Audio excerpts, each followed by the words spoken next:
Kaya hindi na po natin madidistinguish na lahat. Merong uod na yab, mayroong paro-paro, merong putakte na siyang sumasalakay doon sa ating mga bunga, sa ating bulaklak, at maging man kahit malalaki na ay sinasalakay pa rin, mga katribya. As matindi po ang kalaban naming isa dito ay ang insekto na maitim ang ulo, mga katribya, na may buhok. Yan, matinding kalaban yun.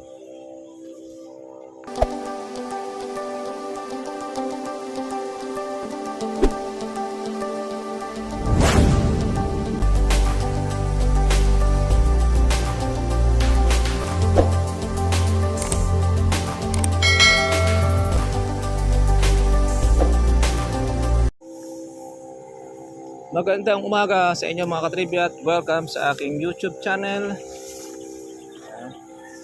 Gusto na po kayong lahat. Tayo po ay regular spray po ng ating kalamansi. Hindi na po ganun kadalas dahil yung ating inaalagaan ay sa iba gamunggo at gamais. Maintenance na lang po ito, pagbubulabog sa ating mga insekto, mga katribya, para hindi po tayo masalisihan ng ating mga insekto. Alam nyo, mga katribya, napakababagsik po ng mga hayop na yan, yung mga insekto, dahil kahit milyon-milyon ng lumabas po ng mga bulaklak sa mga kalamansi, kaya po niyang ubusin, mga katribya. Ganyan katitindi ang ating mga insekto, kulisap. Marami po yan, kaya hindi na po natin madidistinguish na lahat. Merong uod na yab, mayroong paro-paro, merong putakte na siyang sumasalakay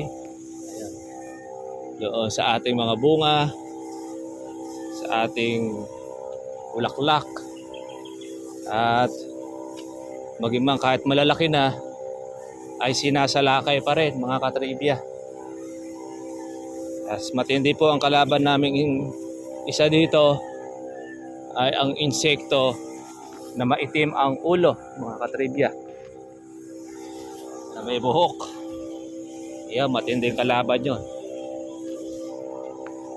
Binabantay ng mga katribya yung may-ari. Pagka nawala na yung may-ari, at saka sa ngayon sasalisi.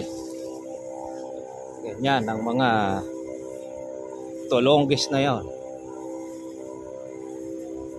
Yan, nabuko na mga bulaklak natin. Mahigit ng isang buwan,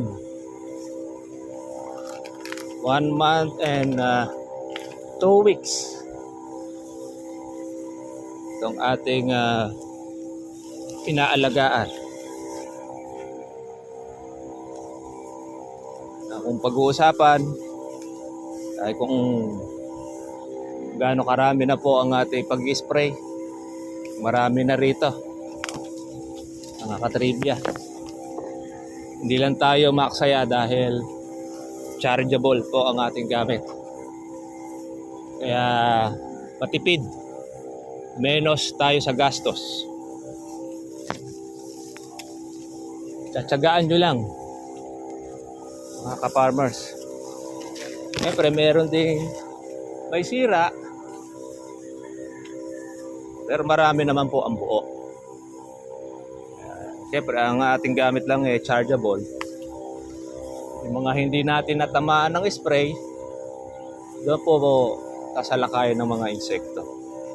Pero yung lahat po ng mga natamaan, mga buo siya. Maintenance lang po, mga ka-farmers, ang ating gawa sa ating pag-aalaga Spray natin. Susunod ay foliar naman po ang ating ibabanat. Dahil magkakaroon na naman ulit ng panibagong bulaklak. Dahil ganyan ang kalamansi. Once na maulan, matubigan, naglalabas po siya lagi ng bulaklak. Kaya lang hindi na siya ganun karami. Compare natin dun sa una. Dahil namulaklak na po siya ng marami. Yung ating kalamansi.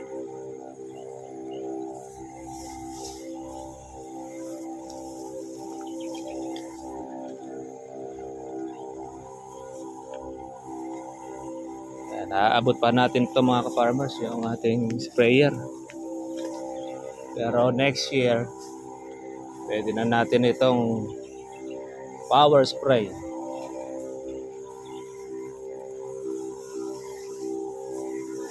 Depende, pagkaabot pa rin ng ating sprayer, ating chargeable, pwede po natin i-chargeable po.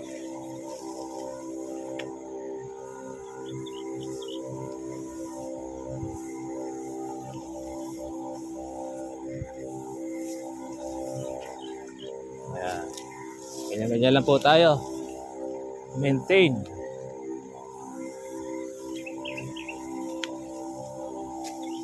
Tayo aksayado ng ating gamot. Dahil napakamahal po mga ka-farmers ng gamot.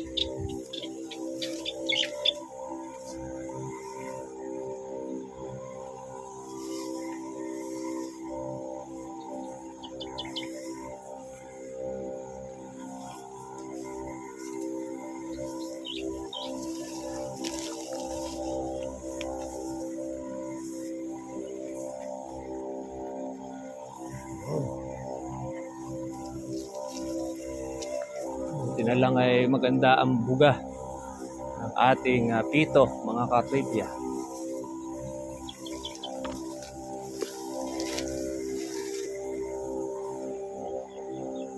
Yan, maganda na po ng dahon.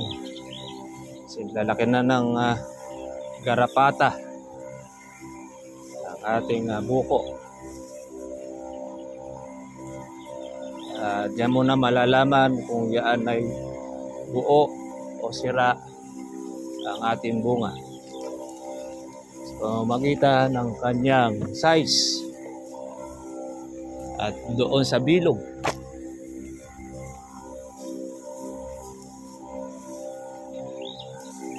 Pagka maganda ang bilog, buo. Pero pagka maliit ay iba na size, ayun, sira na yun. Ganyan ang kalamansi.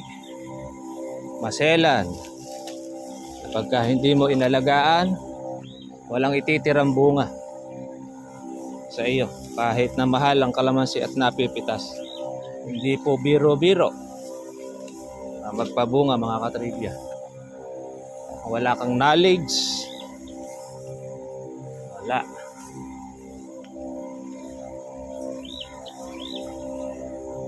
Hindi ka makakapagpabunga ng maayos. Pero yung pagpapabulaklak, kayang-kaya.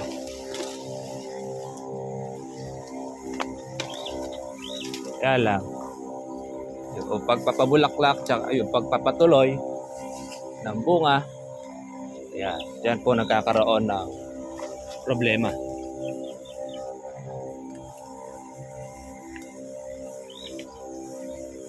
Malaki na rin po yung ating mga damo. Sprayer na rin natin ang ating pang herbicide. Gastos. Marami tayong kailangang gastusin. Pero nababawi naman natin. Kumikita pa naman tayo sa ating kalamansi. Kaya tayo nakakapag-harvest lalo kung maganda ang presyo. Kaya binabalik din naman natin sa kanya kung saan yung ating napipitas. Para naman ay meron siyang pagkain, patuloy siyang magbigay ng pagkain para sa atin. Ganyan. Give and take. Kaya nga.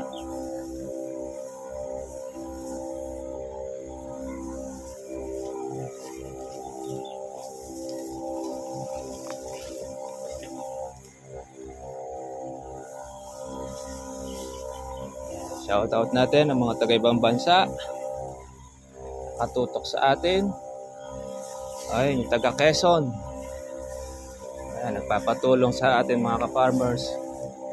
Ang paraan po ng pag-aalaga ng kalamansi.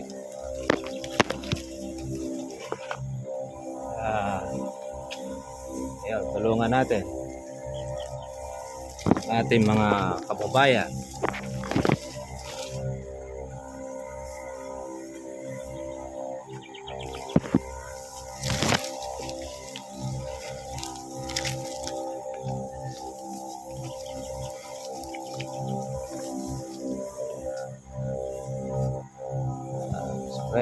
Spray. Ayan. Basta tatamaan lang natin. Hindi na natin siya paliliguan. Gaya ng sa iba. Naliligo sa gamot ang kalamansi. Mas grabe ang gastos.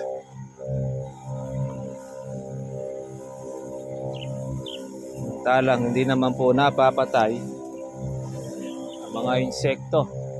Yung iba napapatay pagka po sobrang tapak. Pero yung iba dyan lalayas na lang. Ka-farmers. Kaya ang goal lang naman natin ay mapatamaan sila. Maprotektahan ng bunga. Para doon sa mga maninira.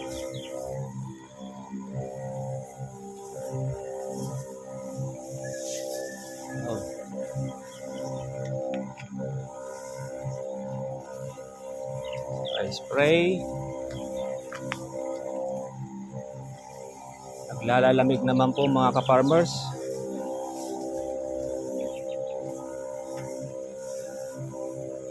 Mamaya natin tututukan ang mga buhok. Marami ba ang buo o marami ang sira? May pag-asa ba o wala?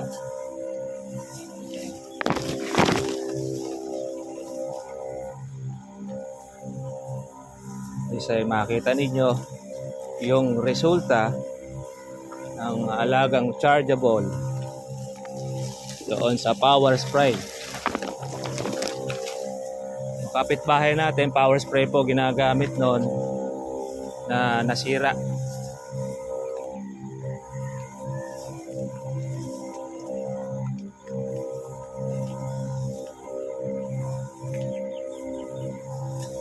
Pagpapanibago ulit siyang bulaklak. Katribya.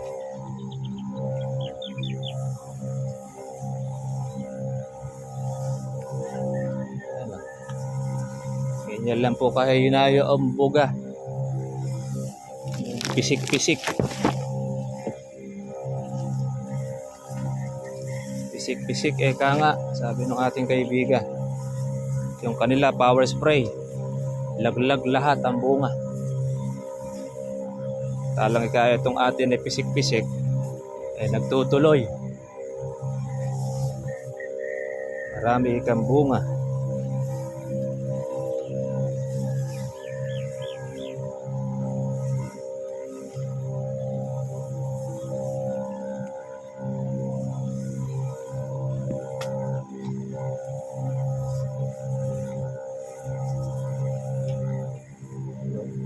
Taas, sa gitna, sa ilalim.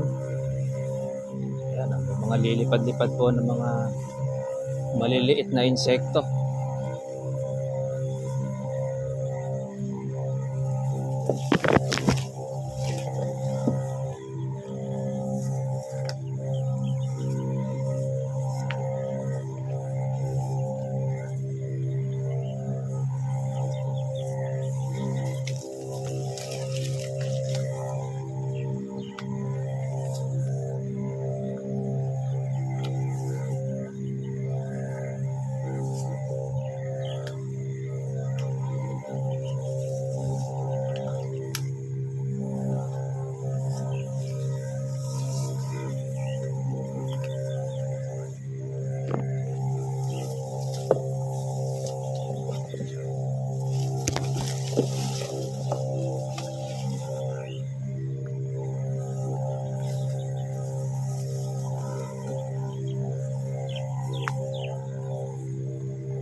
Ilang buwan pa yan.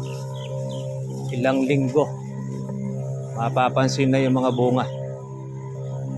Nakikita na natin yan. At maglalagas pa yan mga ka-farmers. Yung matitira dyan, yung mga matitibay. Hindi naman lahat yan ay magtutuloy. Kahit siya ay nagbuko.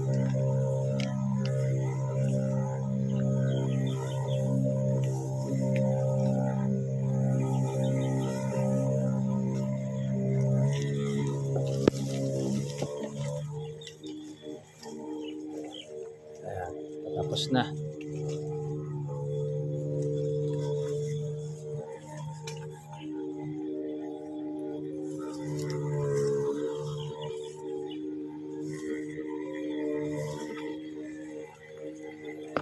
Isimot na lang natin yung gamot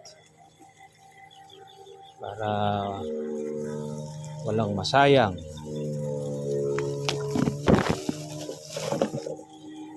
Masayang na sandali. Yan. Okay na.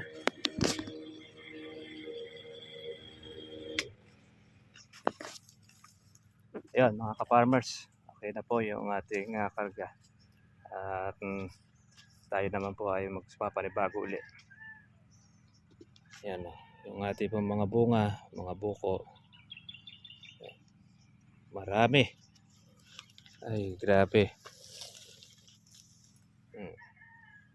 Ayan, majority naman po mga ka-farmers po yung bilog. Ano, maganda naman po pagkabilog. Meron pong mga mga may sira. Siyempre hindi mo naman po mape-perfect na lahat po yan. Lalo na't na chargeable ang ating pong gamit. Pero basta't pagka tinamaan, yung ating mga kalamansi, mga bulaklak, o yan, ang ganda po ng mga bilog. O sige mga ka-farmers, yun na lang po, update na lang po tayo. Ang ating pong presyo ay nanatili po iba sa 1.9, iba naman po pagka maganda ay 2,000 ang kuha po ng kalamansi. God bless po sa inyo lahat mga katribya. Bye bye.